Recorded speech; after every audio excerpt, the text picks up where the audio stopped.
દેશમાં ઈંધણની બચત કરવા માટે પ્રધાનમંત્રી મોદીએ કરેલી વિશેષ અપીલને પગલે ગુજરાત યુનિવર્સિટીએ પણ પેટ્રોલ ડીઝલના ઉપયોગમાં ઘટાડા અંગેનો નિર્ણય કર્યો। યુનિવર્સિટીના તમામ વિભાગો અને ભવનોના અધિકારીઓ તેમજ કર્મચારીઓ માટે હવે કારપુલિંગની વ્યવસ્થા અમલમાં મૂકવાની સૂચના આપવામાં આવી છે।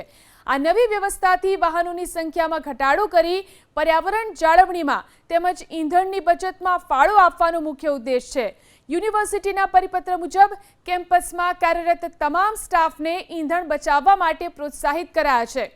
પરિપત્રમાં સ્પષ્ટપણે સૂચના અપાઈ છે કે જે કર્મચારીઓ અધિકારીઓ આસપાસના વિસ્તારમાં રહે છે તેમણે શક્ય હોય ત્યાં સુધી પોતાને અન્ય સાથી કર્મચારીઓને સાથે લઈ આવવા માટે કારપુલિંગની વ્યવસ્થા ગોઠવવી, જેનાથી રસ્તા ઉપર વ્યક્તિગત વાહનોનો ભાર ઘટશે અને સીધી રીતે પેટ્રોલ ડીઝલના વપરાશમાં મોટો ઘટાડો જોવા મળશે।